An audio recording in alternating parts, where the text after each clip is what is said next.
Welcome once again to the Brownstone, Wolfe's sanctuary of logic, orchids, and murder. Do tell us where in the world you're listening from, and don't hesitate to share your thoughts. If you enjoy these cases, consider liking and subscribing. Now then, shall we begin? Nero Wolfe and the murderer who rang Fritz's bell. The bell went off like a dentist's drill at 10 o'clock sharp, and I can tell you there are few things less welcome at that hour in our West 35th Street establishment. 10 in the morning belongs to the orchids, not to the public, and certainly not to a doorbell that sounded as though it had been pressed by a nervous finger trying to summon the fire brigade. I had the ledger open on Wolfe's desk, trying to decide whether the gas bill was more likely to give him apoplexy than the butcher's invoice, when the bell gave a second shrill spasm. Fritz, occupied with the kind of sorcery that turns mere soup bones into consommé, had already made it clear he wasn't deserting his cauldron, so the honour of greeting the barbarian fell to me. I strolled down the hall without haste, though the bell made its third complaint, sharper this time.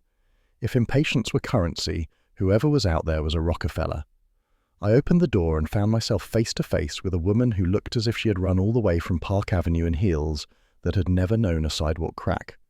She was draped in mink, the kind of mink that made you wonder if she owned the Hudson River to go with it, and her face was pale enough to make even an undertaker worry. "I must see Nero Wolfe," she announced, voice tremulous but clipped as if she'd practiced the line in her limousine. "You and the rest of Manhattan," I told her. "But you're early. Office hours don't start until 11 unless the world's ending, in which case I suggest you bring proof of the apocalypse in triplicate." Her hand clutched at the fur at her throat. "You don't understand. If Mr. Wolfe doesn't help me, someone will be dead before sundown." That was the kind of line you don't leave hanging on the stoop, not even if you suspect dramatics. I stepped back, gesturing her in. "Well, in that case, welcome to the Brownstone. Fritz will be thrilled to know his consommé is competing with murder for attention." Inside, under the glare of the hall light, her features sharpened, high-bred cheekbones, eyes wide with a frantic gleam, and lipstick that had been applied hastily enough to miss the outline by a fraction. Society dame in a rush, and not for the beauty parlour.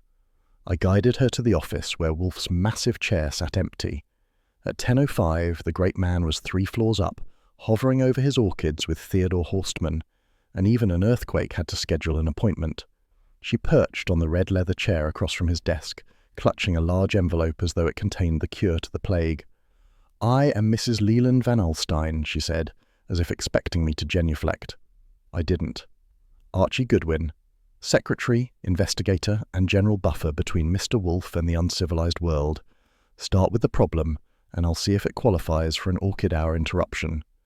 Her fingers trembled as she drew out a folded sheet of ivory stationery. I recognized the texture before I even saw the embossing. High-grade, expensive, the kind that crackled under the touch. At the top was a faint crest, a laurel wreath surrounding an ornate C. "It came yesterday," she said, "delivered by post. It demands $50,000, or my husband's reputation, and perhaps his life, will be destroyed. They know something about him, something he has hidden even from me." I took the note, gave it a once-over. The type was clean, regular, probably from an office machine that saw daily duty. The wording was simple: pay or ruin. But it was the crest that caught my eye. This lady isn't just stationery. This is membership. That C is the Crestwood Club, unless my eyes need recalibrating, exclusive as caviar, and just as salty. Her breath hitched. Yes, my husband. He spends time there, with associates.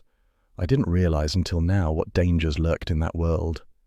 I leaned back, weighing whether she was desperate, theatrical, or both. "So your theory is mysterious blackmailer, club stationery, possible corpse before dinner, and you want Wolfe to fix it. I admire the instinct, but you've hit a snag. Between 9 and 11, he's upstairs whispering sweet nothings to his orchids. Interrupt him at your peril." Her hands clutched tighter, but this cannot wait. As if to prove me wrong, the sound of the elevator drifted down the hall. The padded hum was unmistakable, followed by the slow tread of feet that belonged to a man who considered walking a concession to gravity. Wolfe entered, resplendent in his brown silk dressing gown, bulk filling the doorway like a pronouncement. He rarely descended before the stroke of 11. My eyebrows did a quick ascent of their own. Wolfe breaking orchid hours was rarer than a polite cabbie. The note had put a crack in marble. "Archie," he said, voice cool and deep, "you were not born to stand guard at doors. What is this intrusion?" I gestured toward the mink bundle. "Mrs. Leland Van Alstyne with a problem dressed in blackmail. She insists the sun won't set without a corpse unless you intervene." Wolfe's eyes flicked to her, then to the paper in my hand. He crossed the room with the measured dignity of a man who believed haste belonged to fools. Settling into his chair, he extended a hand. I passed him the note. He read it once, set it on the desk blotter, and steepled his fingers. "Madam," he said, "you have invaded my time with my plants. That is a discourtesy I do not tolerate. Yet here you are, trembling like a leaf. Pfui! Explain yourself fully." She did, voice breaking as she described the threat, her husband's prominence on Wall Street, and her fear that scandal would destroy them both. Wolfe listened, immovable. Then he rang the bell cord. Fritz appeared in the doorway, wiping his hands. "Beer," Wolfe commanded. "For me. Ginger ale for Mr. Goodwin. Our guest?" She shook her head. When Fritz had gone, Wolfe regarded her again. "You require my services. They are costly." "I will pay whatever you ask," she said. He named a figure that could have bought me a small farm in Indiana. She accepted without flinching. I filed that under desperate, not theatrical. "Very well," Wolfe said. "Archie will investigate the origin of this stationery. It is the Crestwood Club's. That is our first path. You will remain available, madam, and you will not attempt independent remedies. If you have withheld anything, tell it now, or I withdraw." "I swear I have told you everything." He studied her, then inclined his head. "Archie, record the particulars." I pulled out my notebook, jotted down the essentials, and added a silent notation of my own. Wolfe descending early for a client was rarer than a nun in a speakeasy. Either the orchids had been particularly generous this morning, or he smelled something in this case that made it worth bruising routine. As she prepared to leave, I opened the door for her. She paused, glancing back with eyes that begged for reassurance. "Don't worry," I said. "If Mr. Wolfe has agreed to take your case, sundown will arrive on schedule, and the only casualty will be my afternoon."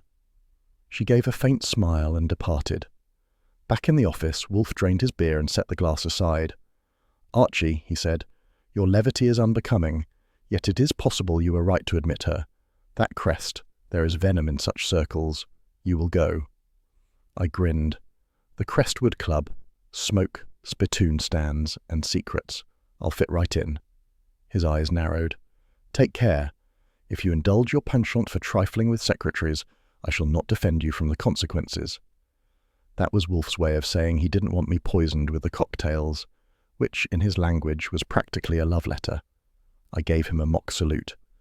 "Understood, boss. I'll be back with more than a bar bill." He leaned back, fingers drumming on the arm of his chair, gaze already retreating inward towards schemes and stratagems. Then, with a sigh, he closed his eyes. "Phooey, this is intolerable. Fritz must adjust luncheon by 15 minutes. And that was the official curtain on the morning's performance. The Crestwood Club had the kind of front doors that looked like they were meant to keep out revolutions. Heavy oak, polished brass fixtures, and a doorman whose expression suggested that if you weren't born into money, you'd better at least smell like it. At 11:15 sharp, I was walking up the granite steps with a press card tucked in my wallet, courtesy of Lon Cohen, and the air of a man who fully expected to be admitted. If there's one thing I've learned in this racket, it's that you can stroll into nearly any sanctum in Manhattan if you carry yourself like you belong, and if you tip the doorman with a 5 instead of a smile. Inside, the lobby smelled of cigars, leather, and the faintest trace of mothballs, the holy trinity of clubland. The walls were lined with portraits of men who had made their fortunes in railroads, oil, or sheer stubbornness, and every last one of them looked as though he had died of indigestion and taken it personally. The carpet was thick enough to bury a small dog, which was probably intentional. This was not a place where anyone wanted to hear footsteps. I adopted my best, just another newspaper man doing his job air, and drifted toward the reception desk. A secretary in a navy blue dress with starched cuffs sat behind a ledger big enough to double as ballast. She had the kind of neat features that made you think she could alphabetize your life in under an hour and charge you double for the privilege. "Good morning," I said, flashing Lon's press card. "Archibald Goodwin, Gazette. I'm doing a piece on the history of private clubs in New York, membership, traditions, how the other half unwinds after counting their money. Thought I'd start here. I hear Crestwood leads the pack. Her eyes flicked from the card to my face. For a second I thought she might shoo me out, but then her shoulders softened just enough to show I'd earned a probationary welcome. "We don't usually open our records to the press, Mr. Goodwin." "Of course not. If you did, you'd put a lot of columnists out of business. But a glance at the guest ledger for historical purposes, say, attendance trends, that might add just the kind of colour my editor wants." I leaned closer, lowering my voice. "Besides, I wouldn't want to write about the Metropolitan or the Hargrave and leave Crestwood out. Imagine the scandal." That got her. Pride is a universal solvent. She opened the ledger with careful fingers, the ink entries lined like soldiers on parade. I bent over, taking in names. Leland Van Alstyne, naturally, appearing 2 or 3 times a week, a rival banker named Hardwick, a Broadway impresario I'd seen in the gossip columns, and tucked in between, a cryptic pair of initials, RK. The date of that meeting was 2 days before the blackmail note arrived. I made a mental note, thanked her, and added a smile wide enough to suggest that she had saved me from journalistic disaster. She blushed faintly, which told me she wasn't immune to flattery, and I left her with the impression she had done a noble service to the Fourth Estate. The reading room was next. It was filled with the kind of smoke that suggested lung specialists in Manhattan were making a killing, and the conversations were pitched just low enough to keep out reporters without notebooks. I parked myself in a leather chair with a copy of the Times, using it as a screen. From behind it, I caught whispers. Van Alstyne's name, spoken with the kind of relish that meant trouble. Words like speculative bubble and margin call floated my way, tied together with the undertone of glee only rivals muster when one of their own is wobbling.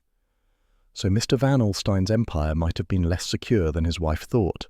That didn't prove he was the target of blackmail, but it made him an attractive candidate. And if reputations were currency in this building, his was in danger of counterfeit.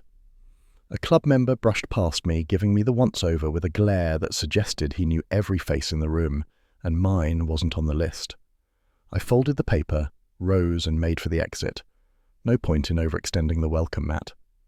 Back on the sidewalk, the noon sun was bouncing off Fifth Avenue traffic.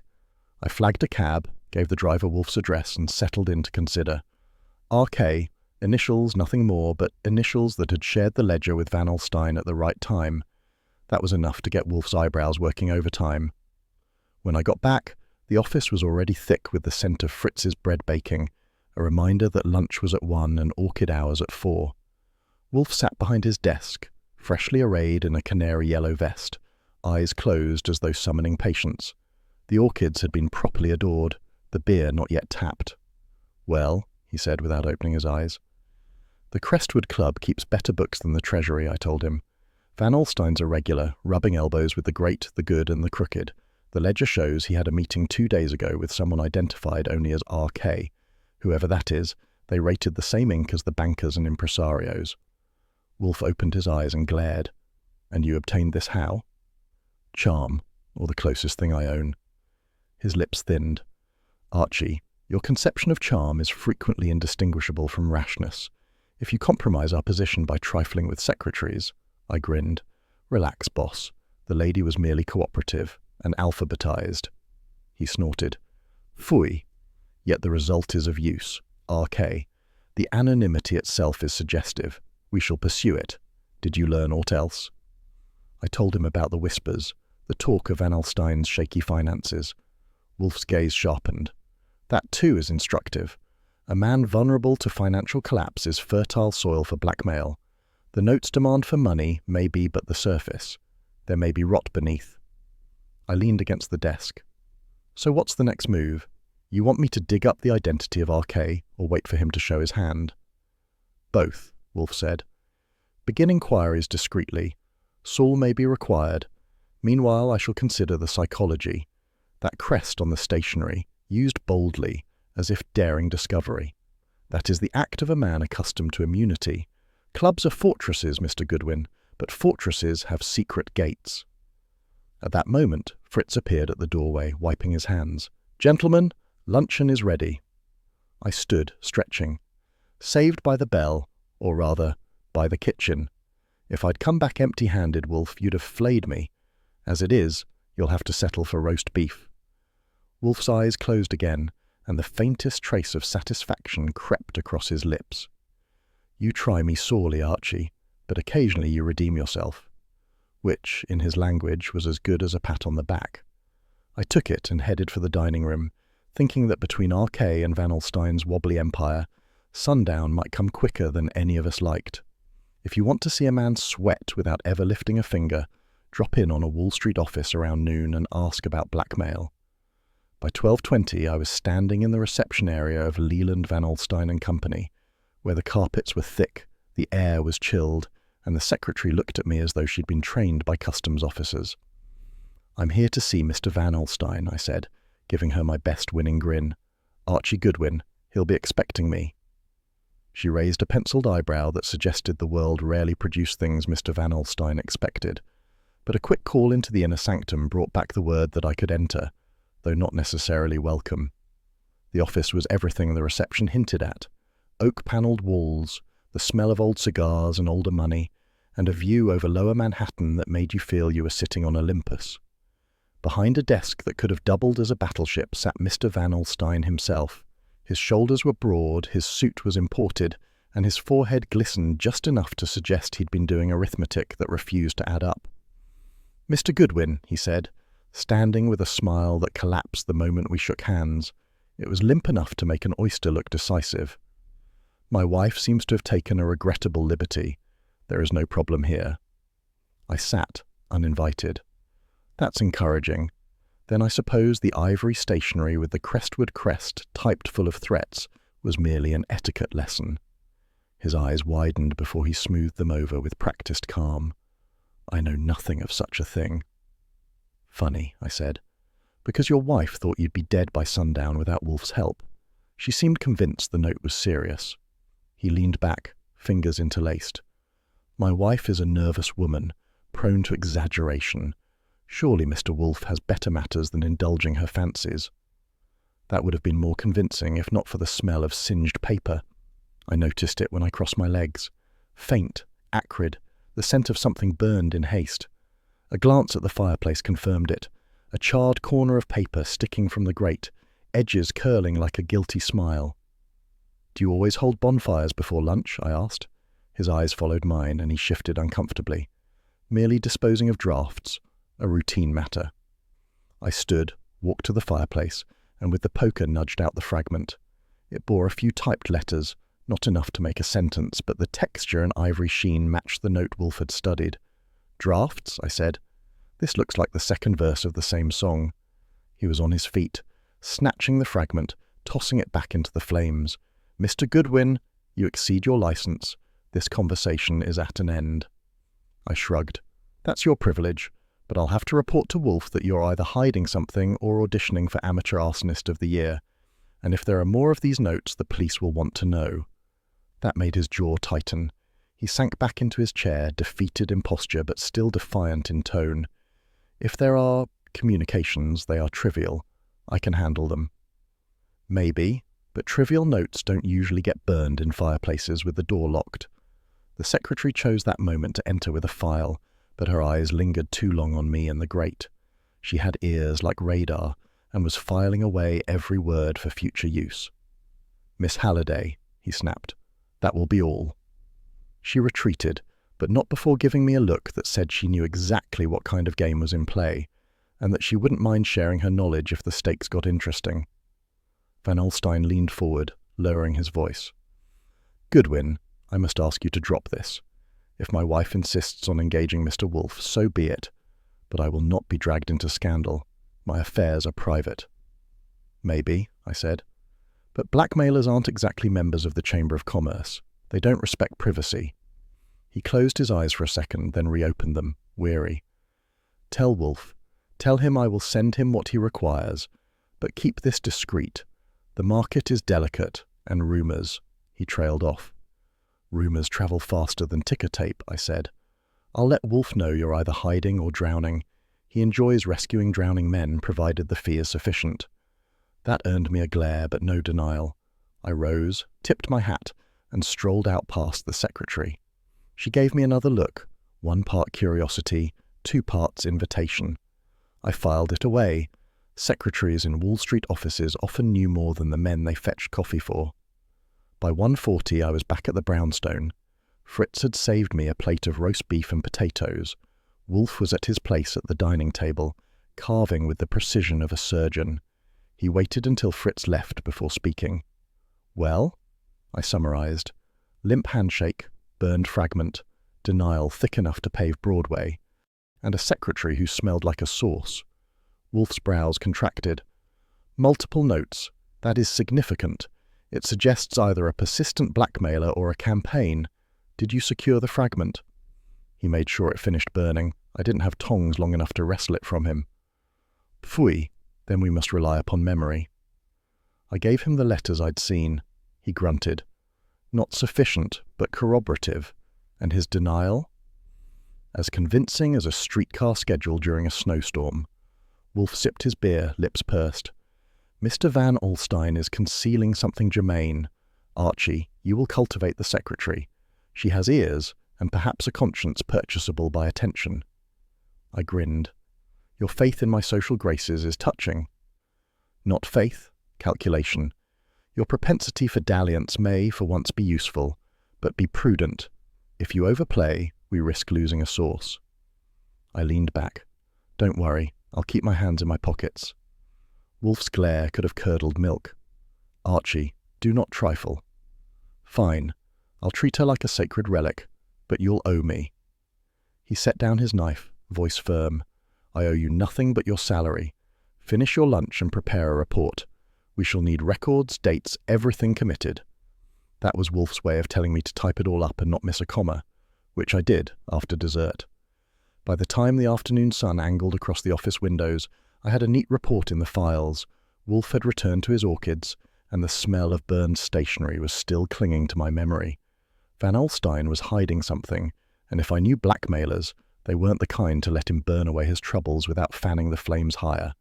The Gazette hit our doorstep at 6:30, but I didn't get to it until 7:15, after Fritz had fortified me with scrambled eggs and toast, thick enough to use as building material. The headline was the kind you could read from across the street. "Banker dies in penthouse. Poison suspected." The banker in question wasn't Van Alstyne, but Hardwick, the competitor whose name I'd seen in the Crestwood Club ledger.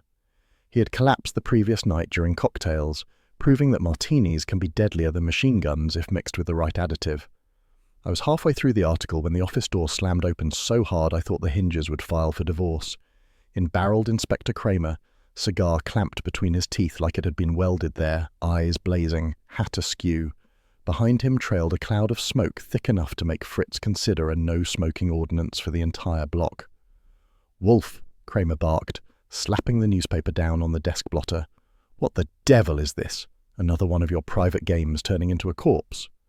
Wolfe, who had been comfortably arranged in his chair with the Times crossword and a glass of beer, lifted his gaze with the serenity of a sultan interrupted by a noisy servant.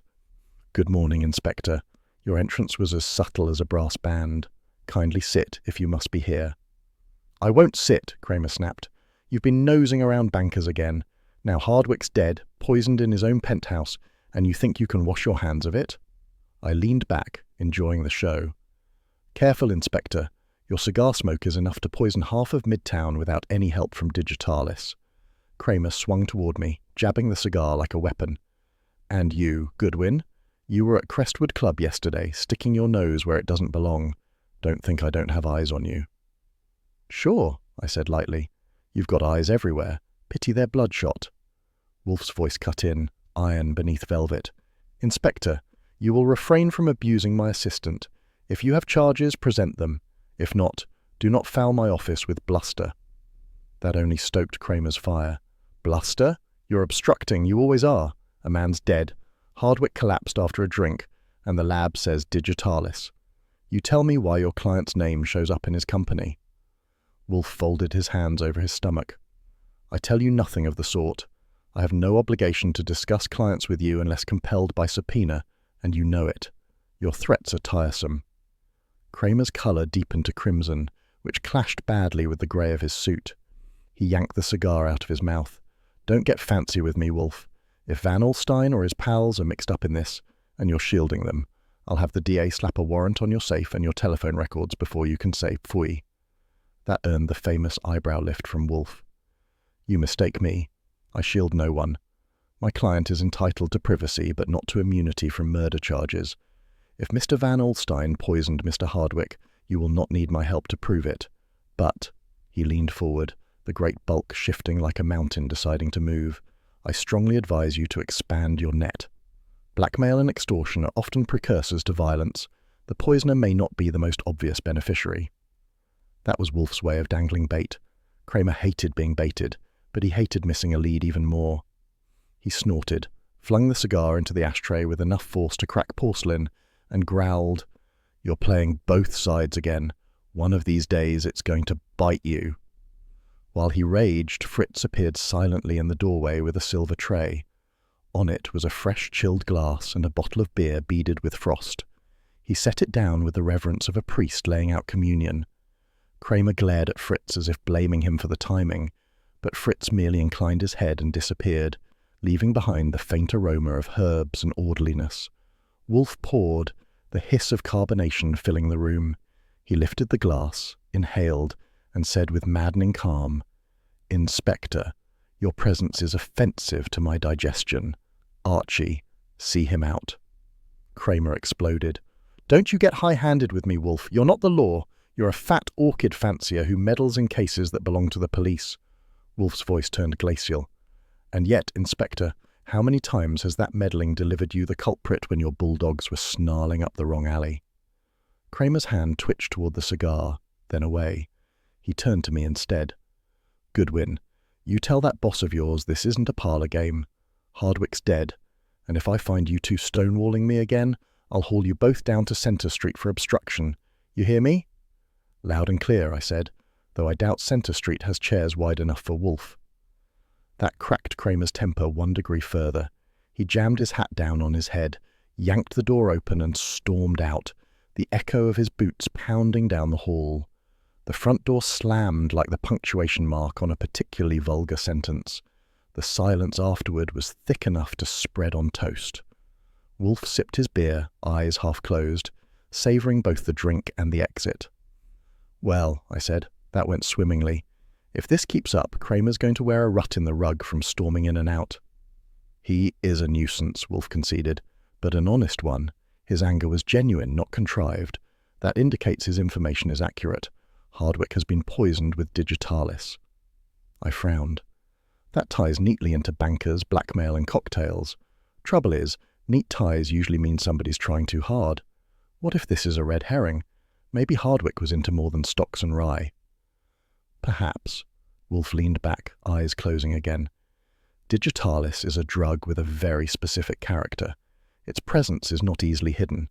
Whoever administered it was either reckless or confident of avoiding suspicion. That confidence must derive from circumstance."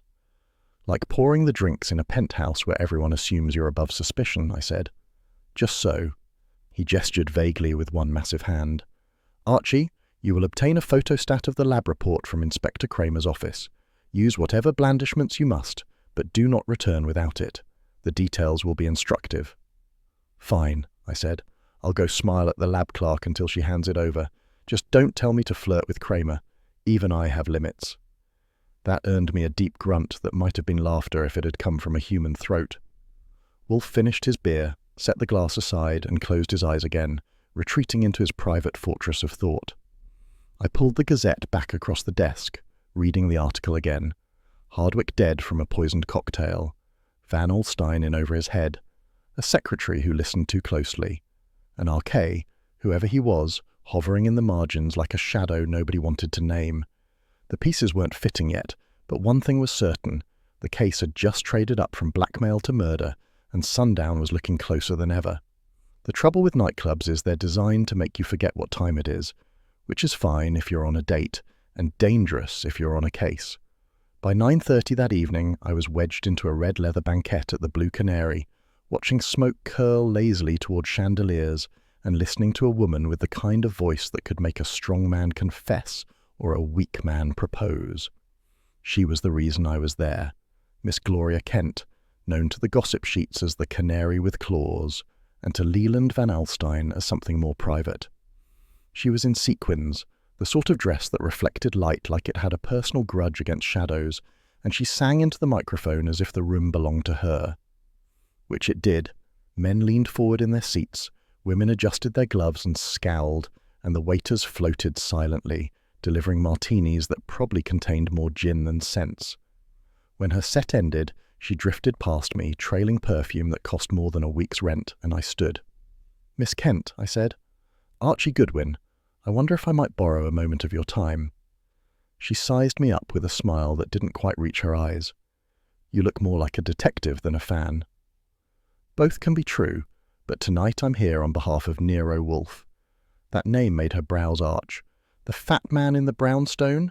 I've heard of him. Come along then." She led me to a side booth screened by velvet curtains, ordered champagne, and leaned across the table. "So Van Alstyne sent you?" "Indirectly. I'm investigating the death of Mr. Hardwick." Her expression flickered. Genuine sorrow or good acting, hard to tell. "Poor fool. He liked his cocktails too much and his enemies even more." I prodded gently. "Enemies at the club?" She sipped her champagne. "Plenty. Hardwick was a braggart, always rubbing shoulders with men who had more money and fewer scruples. He made promises he couldn't keep. Some of them wanted to see him ruined. Others wanted him gone." "Which category does Van Alstyne belong to?" She gave me a look, equal parts coy and calculating. "Why, Archie, isn't it obvious? Leland had the most to gain from Hardwick's death. The markets, the contracts, they were rivals. And don't think he hasn't the steel for it. He plays the gentleman, but he's ruthless underneath." That was the kind of remark meant to send a detective running in the wrong direction. A red herring wrapped in sequins. I filed it mentally under tempting but slippery. "Interesting theory," I said. "But unless Van Alstyne moonlights as a bartender, how did he manage to slip digitalis into Hardwick's glass?" She tapped a manicured nail on the table. "He has friends, and not all of them are men you'd invite to dinner." That was vague enough to be useless, but her eyes gleamed as if she'd just dropped a bombshell. She reached into her clutch purse, drew out a folded cocktail napkin and slid it across. On it was scrawled, in hurried ink, the initials R.K. "He showed me a napkin he'd been given 2 nights ago," she said. "R.K. was scrawled on it in a distinctive hand. He was nervous, said R.K. was pressing him, threatening exposure. He wouldn't tell me what it was about, but he was frightened. More frightened than I've ever seen him." I turned the napkin over in my hand. The ink was blurred from moisture, but the letters were legible. Another appearance of the mysterious R.K. I pocketed it carefully. She leaned closer. "If you want my advice, don't waste time chasing phantoms. Van Alstyne had motive, opportunity, and nerve. If Wolfe is as clever as they say, he'll put the noose where it belongs." I smiled thinly. "Thanks, Miss Kent. But Wolfe doesn't take advice. He gives it. And he's particular about red herrings." Her lips curved. "Maybe, but even red herrings can smell of truth." I left her with the champagne and the sequins and stepped back into the main room, where the band had started up again. The music was hot, the lights dim, and the whole place smelled of money trying to hide its sins under perfume and gin. I'd gotten what I came for: the napkin, a whiff of motive, and a generous portion of misdirection. By the time I reached the brownstone, it was past 11, which meant Wolfe was in the plant rooms with his orchids. I typed up my notes in the office, careful to put the napkin in an envelope marked for evidence. At 11:55 sharp, the elevator hummed, and Wolfe emerged, moving toward his desk with the gravity of a man carrying not just his own bulk, but the weight of the case. "Well," he said, settling into the chair. I laid out the evening: Gloria Kent, her insinuations, and the cocktail napkin with R.K. Wolfe studied it, nostrils flaring. Phooey! Her suggestion of Mr. Van Alstyne's guilt is obvious misdirection. Yet the napkin... R.K. again. The pattern strengthens. He looked at me over steepled fingers. "You did not succumb to her blandishments." "Only the champagne fumes. She's got claws, all right, but they weren't for me." His mouth twitched in what might have been amusement. "Good. I would dislike losing you to the embrace of a chanteuse. Our labours are not yet concluded." I stretched, yawning. Don't worry, boss, I left her with her sequins intact. But if you ask me, she's either hiding more than she said, or she's angling to throw the blame where it doesn't belong.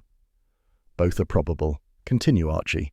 Tomorrow you will inquire further into Mr. Hardwick's dealings, and we must identify this RK before another man succumbs to a poisoned cocktail. He rang the bell cord. Fritz appeared in the doorway, expression calm, bearing Wolfe's customary glass of beer on a tray. Wolfe accepted it gravely, raised it slightly, and drank. "Archie," he said, "you may retire. Tomorrow will require exertion," which was Wolfe's way of saying the day was done. I switched off the typewriter, pocketed my notes, and gave him a mock salute. "Good night, sir. Dream of orchids, not chanteuses." His grunt followed me out, half rebuke, half indulgence, and that was the curtain on the woman who knew too much, or maybe not enough. Midtown cafes are designed for two things: caffeine and confessions. By 9:15 the next morning, I was parked in a corner booth of the Claridge coffee shop, one of those polished joints with chrome fixtures, red vinyl seats, and a counterman who could pour Joe without looking. It was the kind of place where brokers hid behind newspapers and stenographers dreamed of Broadway, which made it perfect for talking to a woman who knew too much and wanted to pretend she didn't. Miss Halliday arrived 10 minutes late, brisk and immaculate in a grey suit that made her look like she'd been born with a typewriter ribbon for a spine. She sat down across from me, smoothing her skirt, eyes darting once to the door. I offered her coffee. She accepted with a nod sharp enough to punctuate a sentence. "You said this was about Mr. Van Alstyne," she began, low voice. "About him, and about Hardwick," I said, "and about what you might have heard that could keep a man alive, or get one killed." Her hands wrapped around the cup. "I shouldn't even be here. If Mr. Van Alstyne knew—" "Relax," I said. "Wolfe pays well for information, and he doesn't give up sources unless they insist. Which brings me to you. What's got you looking over your shoulder?" She hesitated, then sighed. "Last week I overheard Mr. Van Alstyne on the phone with Mr. Hardwick. He was furious. He shouted about shares and the ledger. I couldn't hear everything, but he said if Hardwick breathed a word, there'd be ruin for them both." That was a nice melodramatic line, and if I hadn't seen Van Alstyne's clammy forehead the day before, I might have thought she rehearsed it. "So, what's this about a ledger?" She lowered her gaze. He keeps records, not just the official ledgers, but other ones, correspondence, agreements that aren't meant for auditors. Last Friday, he told me to burn a set of letters, said they were dangerous." "Did you?" "No." Her chin lifted, proud for the first time. "I couldn't, so I made a carbon copy before he could destroy them." I leaned back. "Lady, you make carbon copies like a nun makes confessions, habitually." That earned the faintest ghost of a smile. "It's a habit that might save me, or damn me." I studied her. Neat, efficient, but her eyes gave away the strain. Secretaries don't usually risk their careers on morality plays, unless they smell danger close. "What was in the letters?" I asked. They reference Crestwood Club meetings, dates, names, amounts of money exchanged, some involving Hardwick, some involving Mr. Van Alstyne. I didn't understand the context, but she swallowed. "Hardwick said to someone that he would expose Van Alstyne if he didn't yield. I think that's why Mr. Hardwick is dead." There it was, the red herring swimming across the table. I let it pass without spearing it. "That's quite a tale. Care to share that carbon copy with the fat man in the brownstone?" Her fingers tightened around her cup. "If I do, I'll lose my job. Maybe worse." "Better than losing your neck like the club secretary," I said lightly. She flinched, proving she'd read the morning paper. "Yes, you'll protect me?" I smiled. "Wolfe doesn't offer hugs and lullabies, but if you cooperate, he'll keep you safer than your boss will." Slowly, she slid a folded envelope from her handbag and pressed it across. "I shouldn't, but here." I tucked it into my inside pocket, patting it once. "Good. You've done your civic duty. Now finish your coffee before the cream curdles." She shot me a look half resentful, half grateful. "You make light of everything, don't you?" "Helps the ulcers stay away," I said. When I left the cafe, the carbon copy felt like it weighed 10 pounds in my pocket. Midtown traffic roared. Men in fedoras hurried to their offices, women in hats darted to elevators. Somewhere in that mess, a killer was smiling. By 10:30, back at the brownstone, Wolfe was enthroned behind his desk, a book open, eyes heavy-lidded but sharp. The orchids had been attended to, and the room smelled faintly of Fritz's luncheon soup. I handed him the envelope. Gift from Miss Halliday. She likes carbon copies better than matches. He extracted the papers, spread them with thick fingers, and read. His lips pursed. Phooey. So Van Alstyne did order destruction. That suggests consciousness of guilt. Or maybe he was just house-cleaning, I said. Plenty of executives burn letters to keep their wives from seeing the stationery bills. Archie, Wolfe rumbled, do not trifle. These records corroborate conflict with Hardwicke. They also indicate clandestine transfers, ominous. Your dalliance with Miss Halliday may have been reckless, but for once useful. Glad to be of service, I said. I didn't even hold her hand, though it would have cheered her up. He grunted. Indulge your levity in moderation. We tread dangerous ground. Whoever silenced Hardwicke may attempt further violence. That's a cheerful thought. He tapped the papers. This carbon copy is a peril to possess. If our adversary learns of it, we become targets. Guard it well. Sure, I said. I'll put it in the safe, right next to your vintage brandy. Any burglar worth his salt will take the booze first. Wolfe's eyes narrowed, but he didn't contradict me. Instead, he tugged the bell cord. Fritz appeared, dignified as ever. Luncheon is served, Fritz announced. That was Wolfe's ritual closure, and I wasn't arguing. I stashed the carbon copy in the office safe and followed Wolfe to the dining room, the weight in my pocket transferred to steel. One thing was certain. The secretary's whisper had just turned our case into a scream. The morning paper is as good as a loaded pistol if you know how to read it. At 10:30 sharp, the Gazette proved it by laying Wolfe's name across the front page in type so fat it could have gone on a diet. Orchid fattened sleuth obstructs. Murder inquiry. Subtlety is not their business model. I was at my desk typing up notes when the office phone buzzed. Wolfe glanced at it like it had personally offended him. Archie, he said. Answer it. It will be the jackal. He was right. Lon Cohen's voice came down the line, roughened by nicotine and deadlines. Archie, tell Wolfe I didn't write that headline. Sure, I said. And I didn't drink the last ginger ale last night. What's the story, Lon? He sighed. Editorial pressure. Kramer's boys are leaking to make Wolfe look like he's sandbagging the investigation. And it sells. Readers love to think the big man's playing both sides. Great, I said. If Wolfe's girth sold as many papers as his name, the Gazette would have its own stock ticker. Lon gave a dry laugh. Look, there's a rumour floating. Van Alstyne skipped town. We ran it on page 2. Any truth? None, I said flatly. He's still in Manhattan, sweating through his suits. Your rumour mill's grinding garbage. Print sells, Archie, you know that. Tell Wolfe to keep his temper. If he sues, it'll just make bigger headlines. Tell Wolfe that yourself. I covered the mouthpiece. Boss, Lon says don't sue. Wolfe's eyes snapped open. Phooey, give me that instrument. I handed it over like a man passing a rattlesnake. Wolfe held the receiver delicately, as if it offended him to touch common plastic. Mr. Cohen, he intoned, voice like a lecture hall, your newspaper has indulged in slander. I shall pursue redress unless a retraction appears forthwith. Lon's voice squawked faintly. Wolfe cut him off. No, sir, I'm not your public plaything.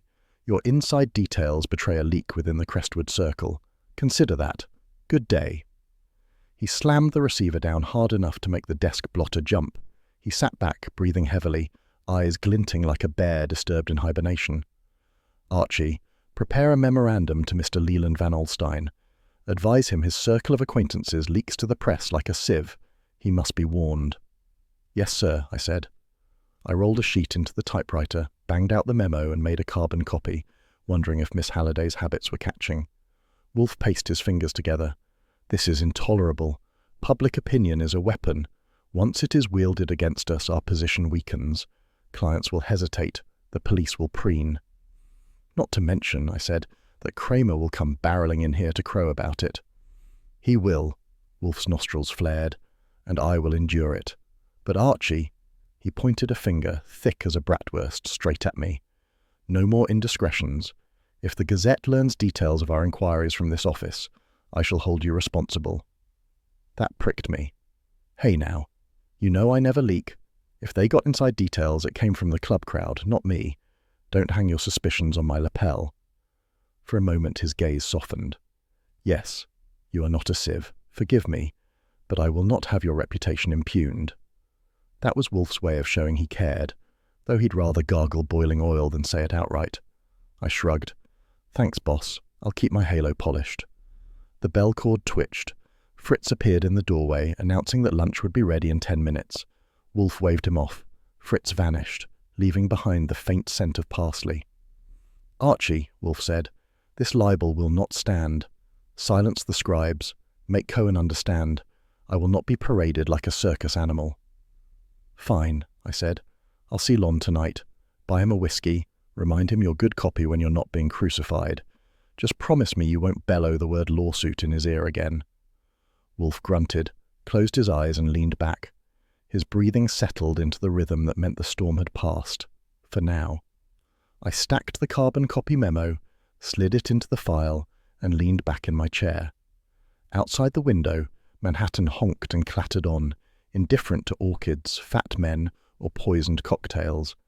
Inside, the office was still as a courtroom after the jury's gone. Wolfe opened his eyes a crack. "At 4, Archie, remind me. The orchids will provide a more civilized audience," which was Wolfe's way of signalling the matter was closed. I gave him a salute. "Sure thing. Enjoy your orchids. I'll enjoy watching Kramer chew the carpet when he sees tomorrow's headline." The Gazette was still smouldering in the wastebasket when the doorbell barked at 2:07 in the afternoon. Fritz wasn't about to abandon a bechamel sauce to answer it, so I swung the door open to find Inspector Kramer standing there with his cigar jammed between his teeth like he meant to bite it in half. Behind him, Pearlie Stebbins loomed, jaw set like a bulldog's. "Where is he?" Kramer growled. "In the office, gracing an armchair with his girth," I said. "But careful, Inspector. He's allergic to cigar smoke before coffee break." Kramer shoved past me anyway, trailing blue haze down the hall. Stebbins followed, giving me a look that suggested he'd rather be chewing nails. We all converged in the office where Wolfe sat, immovable as the Sphinx, hands folded on the desk blotter. Kramer didn't wait for courtesies. "Wolfe, you're finished. The Crestwood Club secretary is dead, strangled in the back office, and don't pretend you don't know why." He slapped the Gazette onto the desk. "Because of you. Because you're meddling." Wolfe's eyes flickered once. "Phooey. Spare me the melodrama, Inspector. The secretary is dead because he guarded information someone found inconvenient. Nothing more, nothing less." "Convenient for you, maybe," Kramer barked. "You've been sniffing around the club ledger. Now the man who kept it is dead. That ledger's missing pages. Ripped out. You expect me to believe you and your errand boy here had nothing to do with it?" Archie Goodwin, errand boy. That was me. I smiled thinly. "Inspector, if I wanted ledger pages, I'd type them up myself. Cheaper on ribbon and less messy than strangling clerks." Stebbins grunted. "You were seen near the club, Goodwin. You could have lifted those pages." "Somebody's strangling clerks just to save on ink," I muttered. "If I wanted to cut office expenses, I'd stop buying Wolfe's imported beer." Kramer's face turned the colour of raw beef. "This isn't a joke, Goodwin. You're in it up to your ears. Maybe I should haul you in and sweat you until you squeal." Wolfe's chair creaked as he straightened, eyes like steel. "You will do no such thing. Mr. Goodwin acts under my instructions and never without them. If you lay a hand on him, you shall find me an adversary formidable enough to ruin your digestion permanently." That made Kramer puff his cigar like a freight engine. For a second I thought he might toss it at Wolfe just to see if the fat man would dodge. Instead, he slammed the Gazette down harder, ash spilling across Wolfe's desk. "You think you're clever, but a man's been murdered twice over, Hardwick with poison, and now this poor secretary strangled. And both deaths tie back to that club you're sniffing at. You've got names, Wolfe, and if you don't give them to me, I'll have the DA slap a subpoena on your orchids so fast they'll wilt." Wolfe's lips curved ever so slightly. "Threats, Inspector, do not become you. I have no names to offer you at present, only deductions which you scorn. The secretary's death proves the killer fears exposure from records. That ledger is the axis upon which these murders turn." Kramer spat smoke. "Save your theatrics. I'll get my names without you." He wheeled on me. "And you, if you've tampered with evidence, I'll bury you in paperwork until you choke." I spread my hands. "Inspector, if I ever tamper with evidence, you'll be the first to know, mainly because you'd trip over me while I was doing it." Stebbins shifted. "We'll be watching you, Goodwin." I smiled. "That's flattering. Just don't follow me into the men's room, it's crowded enough. Kramer's hand twitched toward his cigar as if calculating the trajectory to Wolfe's desk blotter. Instead, he spun and stomped out, Stebbins in tow, leaving behind a fog bank of smoke. The front door slammed like a gavel. The silence that followed was as thick as Fritz's soups. Wolfe reached for a handkerchief and dabbed delicately at the ash Kramer had left on his blotter. "Intolerable man," he muttered. "Sure," I said. "But he's got a point. The ledger's gone, the secretary's gone, and all we've got is my memory of a couple of initials." "Your memory," Wolfe said slowly, "is the only ledger remaining. You will reconstruct it tonight." I groaned. "That means typing, boss, lots of typing. You dictating while I pound the keys. You know what that does to my wrists." He closed his eyes. "Archie, do not trifle. Each entry, each name you recall, is a nail in the murderer's coffin. We must preserve them before they fade." I sighed and glanced at the safe where Miss Halliday's carbon copy already waited. "Fine, tonight. But if I wind up with carpal tunnel before it's time, you're buying me a new Remington." Wolfe's eyes opened, glinting. "Your levity is tedious, but your accuracy is indispensable. We begin after dinner." That was his ritual closure. He tugged the bell cord.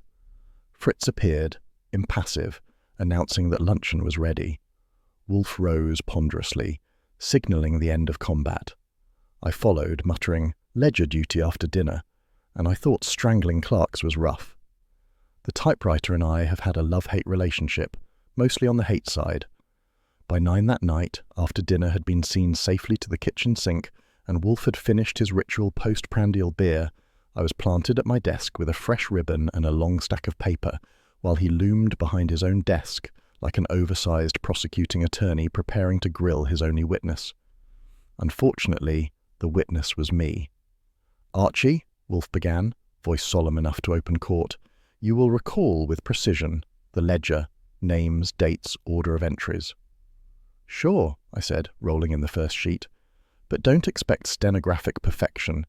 You've got me playing human photostat after a day spent ducking Kramer's cigars. My oversized conscience is working overtime." Wolfe's lips twitched, almost a smile, though he'd deny it. "Begin." So I began. First entry I saw, May the 3rd, Van Alstyne meeting Hardwick. Location noted as Crestwood Lounge, time unspecified. "Type it," Wolfe ordered. The keys clattered, filling the office with the familiar racket. Fritz's cooking smells had faded, replaced by the faint musk of Wolfe's orchids drifting down the stairwell, like silent spectators. "Next," Wolfe said. I dredged up more. June 14th. Hardwick and an RK initials only. Ledger clerk's handwriting. "Archie," Wolfe interrupted. "Describe the hand." "Neat, clerkly. Like he wrote ledgers for breakfast and balanced accounts for dessert." "Type it," Wolfe said. I hammered it in. "You know, Wolfe, I charge extra for this stenography service. Comes with charm thrown in for free." His eyes opened a slit. "Pfui, do not indulge yourself. Continue." So it went. I called up scraps of memory, the page layouts, the initials, the faint smudge of ink in the corner of one date. Wolfe pressed me, cross-examining as if I were on the stand. "Are you certain the initials appeared thrice? Which side of the margin? Was Van Alstyne present or merely Hardwick?" He drilled until my recollections felt more solid than the desk under my elbows. Hours passed. Sheets stacked high on the desk, carbon copies in neat order. Midnight came and went. My wrists ached, and I had started contemplating whether strangling clerks for ink savings was really such a bad idea after all. At one point I leaned back, cracking my knuckles. "Boss, remind me again why we don't just hire a secretary, one who doesn't mind her wrists falling off." Wolfe's gaze softened, rare enough to make me blink. "Because, Archie, no secretary in New York has your memory or your loyalty, and I require both." That was as close as Wolfe ever got to patting me on the head. I grinned. "Well, if loyalty's part of the paycheck, you owe me a raise." He ignored that, eyes scanning the typed sheets. "Here, note it. RK appears with Hardwick in June, with Van Alstyne in July, and again with both in September. 3 meetings, 3 opportunities for conspiracy." I typed it up, the keys rattling like machine gun fire. "So RK got around. Sounds like our initials stand for really killer. Archie, Wolfe said with grave patience, you will refrain from punning. This is grave. Yeah, I said. So grave 2 men are already in it. He grunted, eyes glinting. This pattern, these entries, they are the fulcrum. RK links the victims. Without him, the blackmail collapses. With him, the murders find their architect. By 2 in the morning, I'd filled 30 pages. My wrists were jelly, my back ached, and I was contemplating whether Fritz might whip up a midnight sandwich without fainting at the request. Wolfe, by contrast, looked fresher than he had at 9, eyes glowing with the satisfaction of order reclaimed from chaos. At last, he leaned back, fingertips touching. Satisfactory, Archie. You have performed admirably. I am pleased. I almost dropped the typewriter. Wolfe handing out compliments was like the Statue of Liberty handing out subpoenas. Say that again, boss. I'll frame it. Do not gloat. It diminishes you, Wolfe said. But his tone carried warmth, and I filed it away for the next rainy day. I stacked the pages, slid them into a folder, and dropped it into the office safe. All right, Ledger Reborn. Do we get to sleep now, or are you planning on grilling me about the ink blot in the upper corner? Sleep, Wolfe said, standing ponderously. Tomorrow we flush RK into daylight. He is the key. He turned toward the elevator. As the cage rattled upward, I leaned back in my chair, rubbing my wrists and grinning at the folder in the safe. My oversized conscience had put me through the ringer, but the paper trail we'd rebuilt could strangle a killer tighter than any garrote. If you ever want to learn the art of disappearing in plain sight, trail Saul Panzer for an afternoon. By 3 o'clock I was trotting half a block behind him down a rain-slicked Midtown Avenue, trying not to look like I was with him, and succeeding only because nobody in their right mind would mistake me for subtle. Saul, on the other hand, could follow a ghost and still not spook it. We were after RK Wolfe had decided that initials weren't enough. Flesh and blood had to be attached. So he sent Saul out with orders to flush RK into daylight. I tagged along, partly because Wolfe wanted confirmation, partly because Saul is lousy company for anyone but a lamppost, and partly because I'd rather be on the street than stuck in the office sharpening Wolfe's Latin quotations. Our first quarry was a crooked politician named Raymond Kessler, a state assemblyman with a smile as slick as his hair and enough rumours to wallpaper the Empire State Building. Saul shadowed him through a lobby, into a cigar shop and down to a taxi stand. I stayed back, nursing a ginger ale from a corner drugstore counter. "Anything?" I asked when Saul drifted back like he'd been out buying socks. "He's clean," Saul said. His tone didn't allow argument. "Busy meeting with ward healers. No time for blackmail notes." "Great," I said. "We just spent an hour watching a man buy cigars. I could have done that at home with Kramer." Saul didn't crack a smile. Next. The next was more promising. Robert Kent, Broadway impresario, initials to match our Phantom. Saul had traced him to the back corridors of the Armitage Theatre, a glittering pile with a marquee so bright it could tan your skin. We slipped in through the stage door, past a doorman too bored to notice, and found ourselves in a world of grease paint, costume racks, and chorus girls humming scales. Kent was in his office behind the stage, barking at a stage manager. He wore a carnation in his lapel, and an expression that suggested he'd sue anyone who stepped on his shadow. Saul positioned himself in a doorway, invisible.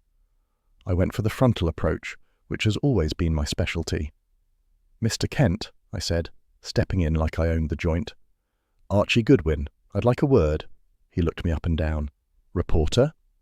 "Close enough," I said. "Private detective working with Nero Wolfe." That name got a reaction. His eyes flickered, then narrowed. "I don't know what you think you're doing barging in here." "Trying to save you trouble. You were close to Mr. Hardwick. He's dead. You've been meeting at the Crestwood Club. Care to explain why your initials keep popping up in the ledger?" He stiffened. "That's nonsense. My business is theatre, not finance." "Funny," I said. "The records disagree, and Hardwick didn't die of stage fright." Kent's jaw worked. He leaned back in his chair, tapping the carnation with one finger. "Listen, Goodwin. Yes, I attended the club. Everyone does. Hardwick confided in me, nothing more. He was being bled. Someone had him on the hook for club secrets. He was terrified they'd leak to the press." "Secrets?" I prodded. Minutes, records, details of meetings that could ruin reputations if printed. His lip curled. You think financiers like to see their names linked with risky ventures and petty deals? Hardwick was scared stiff, that's all I know. Saul appeared silently in the doorway, eyes steady on Kent. It was enough to make the impresario twitch. That's all, he repeated. I studied him. He was slick, yes, but his fear looked genuine. Either he was a first-class actor, which was possible given the marquee outside, or he really didn't know more. Fine, I said, heading for the door. But if you get an anonymous letter on Ivory Stationery, don't say I didn't warn you. Back on the street, neon buzzing above us, Saul lit a cigarette. He's not our man. Maybe not, I said.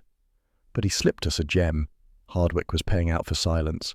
Somebody wanted those club secrets buried. Van Alstyne, Saul said. Yeah, I muttered. Our banker's knee-deep, which means he's not just sweating through his collars for fashion. We walked in silence for a block. Saul melted into the crowd like ink in water. I clomped beside him, a little less graceful but no less thoughtful. By the time we parted ways, I knew one thing. RK wasn't a crooked politician or a Broadway showman. But Hardwick's fear was real, and the noose was tightening, and if the pattern held, Van Alstyne might be next. I headed back to the brownstone with the city's lights buzzing overhead and the suspicion buzzing louder in my head. At 2:30 sharp, I strolled into the brownstone with a photostat burning a hole in my pocket. Getting it had cost me a soda and 3 cigars for a police clerk who believed in barter, but Wolfe wanted the lab report on Hardwick's cocktail glass, and I had delivered. He was planted at his desk when I came in, chair groaning under his bulk, eyes half shut like a cat pretending not to watch the canary. I dropped the envelope on the blotter. From our friends in blue, I said. Don't ask how I got it unless you want to feel guilty. Wolfe slit the flap with his ivory paper knife, unfolded the sheets, and read with a grunt that could have been approval or gas.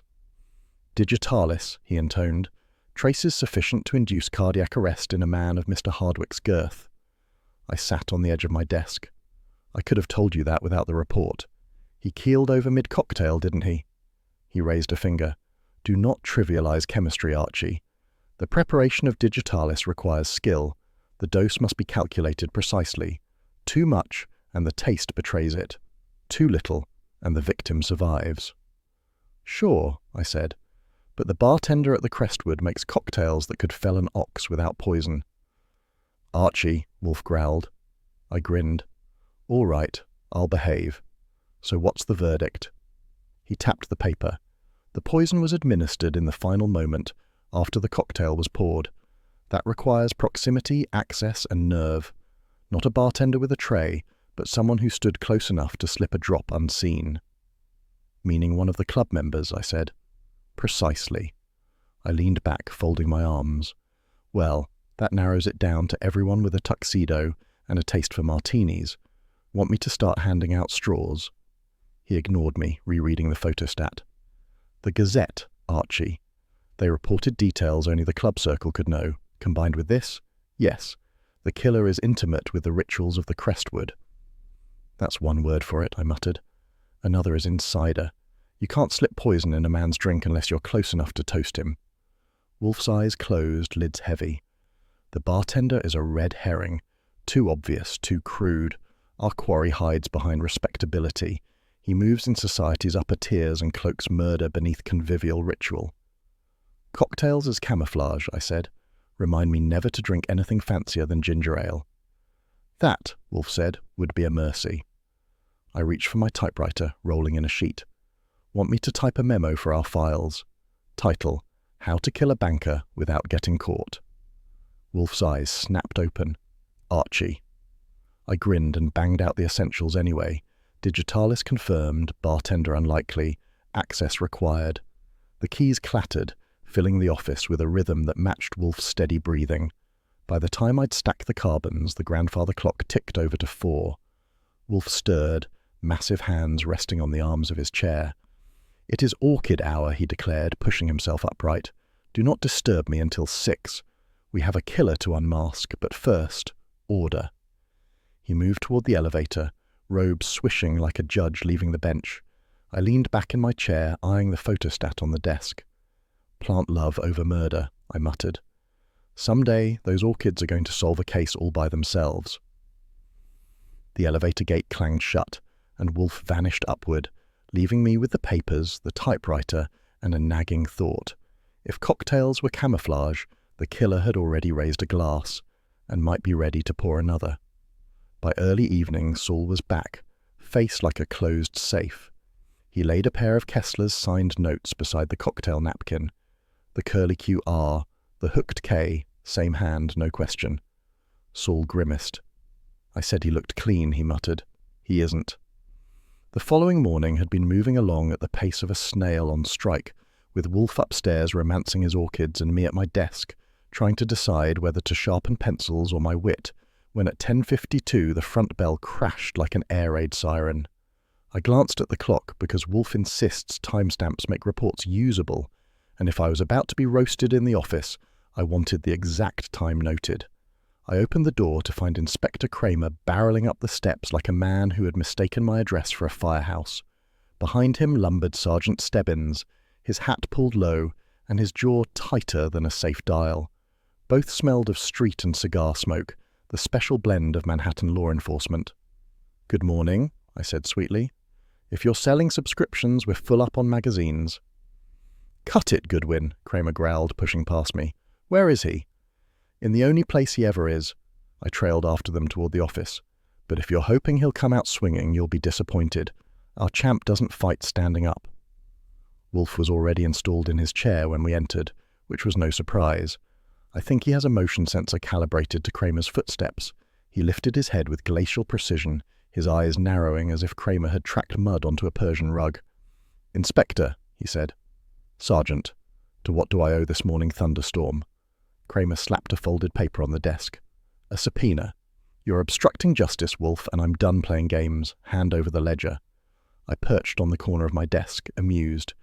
If Kramer's lungs survive his cigar habit, they'll give out from shouting at us. "Shut up, Goodwin," he barked.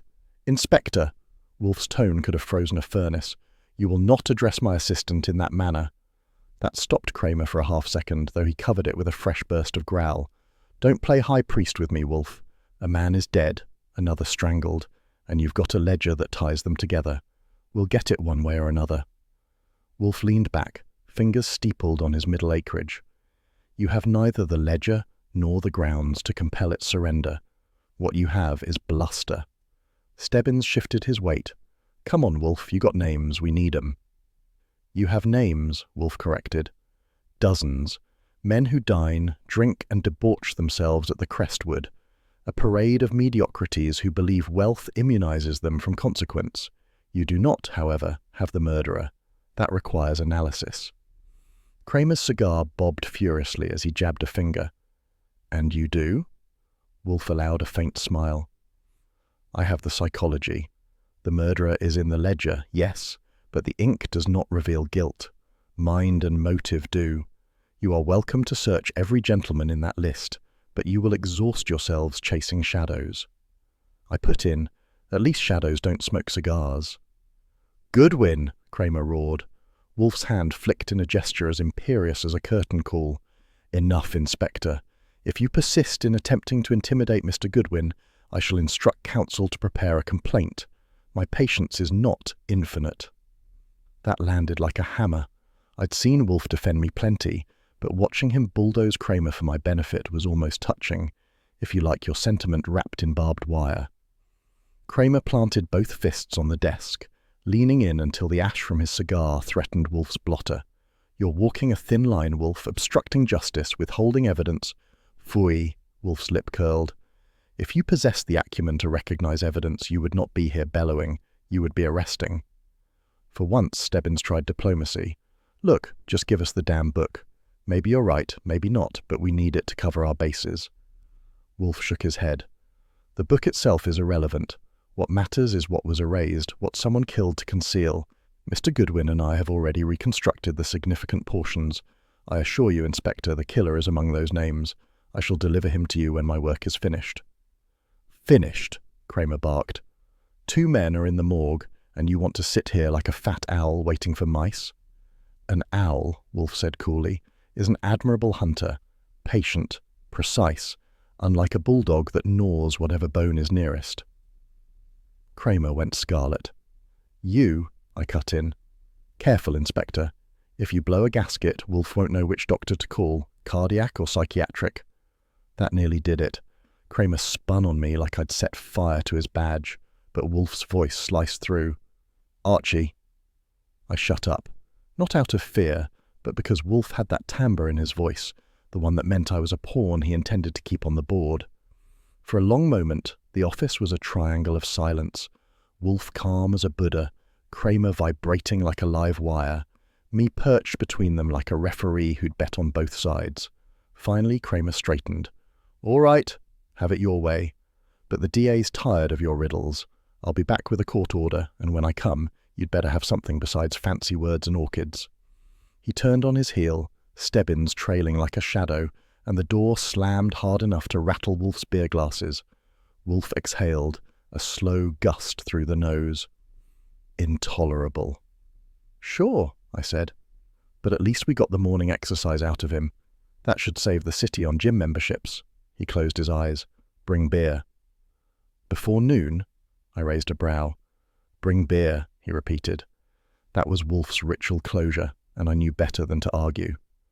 Fritz appeared, as punctual as a Swiss clock, tray in hand, and Wolfe accepted the chilled glass with a regal nod. I leaned back, hands in my pockets, and watched the foam rise. Kramer had stormed out, but his threat lingered, and if Wolfe was rattled enough to break his own noon rule, I figured the killer wasn't the only one playing for keeps. If you ever want to see Wolfe take exercise, don't waste time suggesting a stroll around the block. Just drop a case in his lap that requires him to stage manage a human stampede into the office. That morning, as the clock eased past 10:30, he sat there dictating instructions with the air of Napoleon moving toy soldiers on a map, while I did the heavy lifting, meaning I was chained to the typewriter like a galley slave with ribbon ink under my fingernails. "Archie," Wolfe intoned, "we shall construct a lure." "That's a relief," I said. "I was worried you'd ask me to build a guillotine. My carpentry skills top out at bookshelves." His eyes stayed closed. "Attend. Mr. Cohen will be informed discreetly that I have identified the man known as R.K. and will disclose his identity at this house this evening. He will not, of course, be told that it is a ruse. You want me to feed Lon Cohen a story that'll have half of Manhattan's club set marching up our stoop? Sure, but don't blame me when we run out of chairs." "Phooey." Wolfe's lips barely moved. A scarcity of chairs is preferable to a scarcity of suspects. By 11:07, the plan was polished enough to satisfy him. I dialed Lon Cohen at the Gazette, who answered with the breathless tone of a man afraid to miss his next scoop. "Goodwin," he said, "if you're calling to deny Wolfe's obstructing justice, save your dime. The presses love him guilty."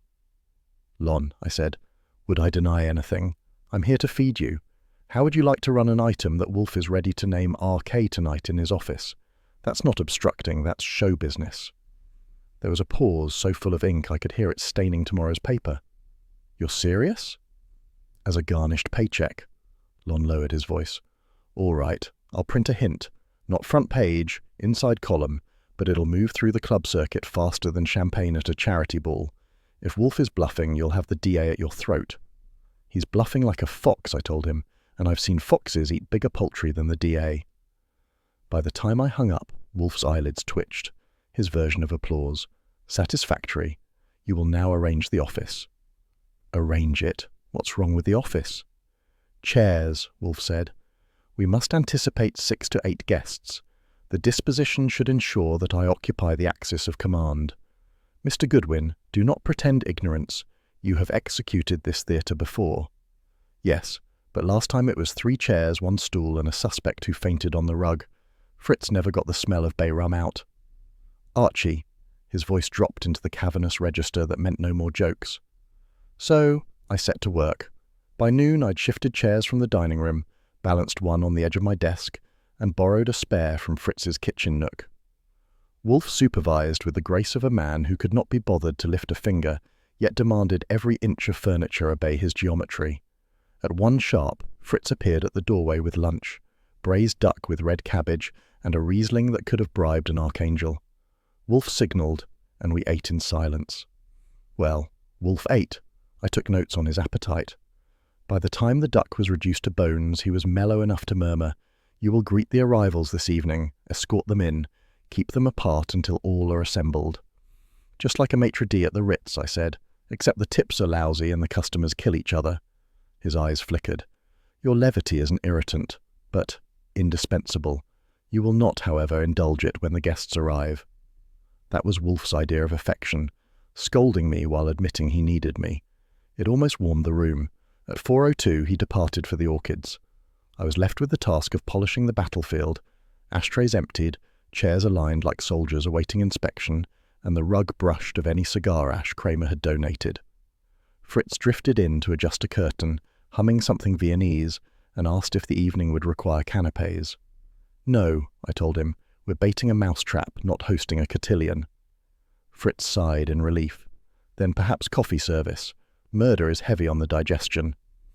At 6:30 Wolfe descended, precise as a cathedral bell. He lowered himself into the great chair, a mountain settling on its roots, and eyed my arrangements. "Acceptable. Have you checked the bell cord?" "Twice.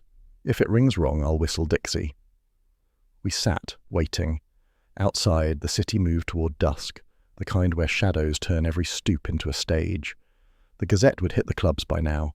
RK, whoever he was, would be sweating bullets, and any other player with something to hide would be polishing alibis and neckties, preparing to face the fat man's tribunal. I paced the room, nerves hopping like dice in a cup. "You realize, don't you, this is like baiting a mousetrap with filet mignon. You'll draw them in, all right, but we might also draw every rat in Manhattan." "That is the purpose," Wolfe said. "Rats betray themselves by appetite." At 7:58 the clock hands pointed to showtime. Wolfe closed his eyes, centering himself in silence. Fritz hovered in the doorway, immaculate in white, as if ready to serve sentence rather than supper. The doorbell rang, sharp, insistent. I glanced at Wolfe. His eyelids didn't flicker. "Well," I muttered, straightening my tie. "First customer, curtain up." And I went to let them in. The first rule of a Wolfe showdown is that the room has to look less like an office and more like a courtroom where the judge eats better than the jury. By 8:10, I had the suspects corralled in their chairs, with me playing usher, referee, and ringmaster rolled into one. The atmosphere was dense enough with cigar smoke, perfume, and nervous sweat to make a speakeasy look like a Sunday picnic. Wolfe sat enthroned behind his desk, the big chair pulled up, hands resting like pale anchors on the armrests, his eyes half-lidded in their usual impersonation of sleep. But I knew better. He was wide awake, watching every twitch, every cough, every flick of a glance from our assembled players. Let me roll call this circus. Mr. Leland Van Alstyne, banker, trying to look serene and pulling it off about as well as a man balancing dynamite in his vest pocket. Gloria Kent, the nightclub singer, cool as ice in a sapphire gown that caught every gleam from the desk lamp. Miss Halliday, the Wall Street secretary, twisting a handkerchief into a corkscrew. The Broadway impresario, lounging with theatrical disdain as though waiting for an orchestra cue. And finally, our mystery man, the one Wolfe had set his net for, Mr. Raymond Kessler, initials RK, an unremarkable fellow in his 40s whose ordinariness was the kind you only noticed if you had a reason. "Ladies and gentlemen," Wolfe began, his voice rolling out like a judge's gavel softened by velvet. "You are here because death has intruded upon your circles. 2 deaths, in fact. Mr. Hardwick, banker, and Mr. Abel, the club secretary. Both silenced because they touched a truth someone here wished concealed. Kramer wasn't present yet. Wolfe had engineered that by telling me not to call until the trap was sprung. Fritz hovered at the doorway, immaculate, a silver tray of demi-tasse cups balanced like a peace offering to chaos. Van Alstyne cleared his throat. "Mr. Wolfe, I don't understand." "Phooey, you understand perfectly," Wolfe cut him off. "You, sir, were the intended victim of a blackmail scheme. You received anonymous demands accompanied by threats. You thought to burn them, but incompetence left fragments. Mr. Goodwin observed them in your office, and you confirmed their existence by your very attempt at concealment." That landed like a mallet on a cracked bell. Van Alstyne flushed, then sagged. Gloria Kent lifted a cigarette to her lips with a hand steady enough to make a surgeon jealous. "The stationery was unique," Wolfe continued. ivory, watermarked, embossed with the Crestwood Club crest. Thus, the author had access to that club's inner rooms. That was the first chain. The second was the ledger, a record of meetings, names, dates, alliances. One entry in particular, RK present with both Hardwick and Van Alstyne. Mr. Goodwin's memory, exercised under my dictation, reconstructed the ledger in detail. Much obliged, I put in. If Wolfe's words had been bullets, the poor sap would have needed armor plate. I just provided the target practice. That earned me one of Wolfe's sidelong glances, equal parts reproach and indulgence. Miss Halliday squeaked. But Mr. Hardwick, he was frightened. He said someone meant to expose Van Alstyne. And so you leapt to the wrong inference, Wolfe said. Exposure was not the end sought. Extortion was. Mr. Hardwick was paying, but not enough. He was also wavering, considering disclosure. Thus, he had to die. Kessler shifted in his seat. I caught it because I was watching him like a hawk eyeing a rabbit. He coughed into his fist, but the sweat along his temple betrayed more than summer humidity. Gloria Kent leaned forward, her voice velvet and steel. You can't be saying I had anything to do with this. I sang songs. I kept company. But murder... Madam, Wolfe's tone was a drawbridge slamming shut. Your only contribution was a napkin on which Mr. Kessler scribbled notes to Mr. Hardwick, RK in his own hand. Mr. Goodwin, if you would. I slid the cocktail napkin from my pocket, tucked in a protective sleeve, and set it on Wolfe's desk. Wolfe barely touched it, gesturing instead toward Kessler. The handwriting, Mr. Kessler, is yours. I have compared it with correspondence Saul obtained from your office files during our theatre visit. The same curlicue on the R, the same flourish on the K. No disguise will alter the habits of the hand. All eyes turned to Kessler. He opened his mouth, closed it, opened it again. You can't prove. Proof! Wolfe's brows rose. 2 men are dead, one poisoned, one strangled, both stood in your way. The ledger entries tied you to their meetings, the napkin tied you to the threats, and your debts, sir, gambling, failed investments, provided motive enough to poison an army. You thought to erase the record by killing Abel, but you misjudged. Memory, when exercised, is a ledger no strangler can erase. That was my cue. He means me. Guess I'm promoted from legman to filing cabinet. Kessler half rose, then sat back down, his face draining like a sink. The impresario gave a theatrical gasp. Gloria exhaled smoke in a long stream, shaping it like a question mark. Miss Halliday wept quietly into her twisted handkerchief. Van Alstyne clutched the arms of his chair as if they might sprout wings and fly him out. Wolfe closed his eyes as though bored with their reactions. Inspector Kramer will arrive shortly. You will be taken into custody, Mr. Kessler.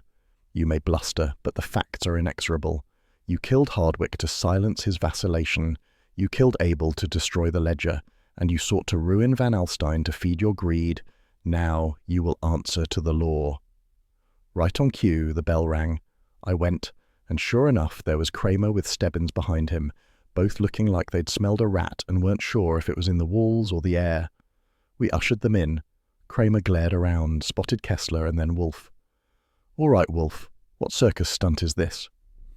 This inspector is the murderer, Wolfe said, pointing one finger at Kessler. You may have him. Kessler bolted, but Stebbins was quicker, clamping down on his arm like a vice. Kramer barked orders, cuffed him, and for once didn't look entirely hostile. He puffed his cigar, squinting at Wolfe. You've had this whole thing buttoned, and you let me sweat bullets. You sweat willingly, Inspector, Wolfe said coldly. It relieves you, and you arrived precisely in time, as arranged. Kramer grunted. Yeah, you're a royal pain, but...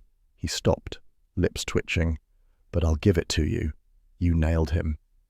Stebbins hauled Kessler toward the door, the man muttering curses that would have blistered paint. Gloria Kent stubbed her cigarette out with too much force. Miss Halliday bolted as soon as the police cleared the threshold. Van Alstyne mumbled something about gratitude. The impresario swept out as though leaving a stage. The office emptied like a theatre after the curtain. Silence settled, broken only by the faint tinkle of Fritz bringing in fresh cups of coffee as though nothing had happened. Wolfe leaned back, folding his hands. Archie, your memory of the ledger was decisive. You have earned my commendation. If you know Wolfe, you know those words are rarer than a hen's dentist. I leaned back, grinning. Well, I'll be. High praise. If you're not careful, you'll have me expecting a raise. Pfui, Wolfe closed his eyes. Do not mar the moment with frivolity. Who? Me? I'm as solemn as a tax auditor. But I'll say this. If doorbells keep bringing corpses to our stoop, I may have to get hazard pay. Fritz cleared his throat. Gentlemen, coffee. Wolfe accepted his cup with a nod. At last, civility. And with that, the great man retreated to Orchids, leaving me in the office staring at the empty chairs. The echo of their fear and guilt still hung in the air. I muttered to myself, another night, another doorbell, another corpse. Maybe I should have stuck to typewriting.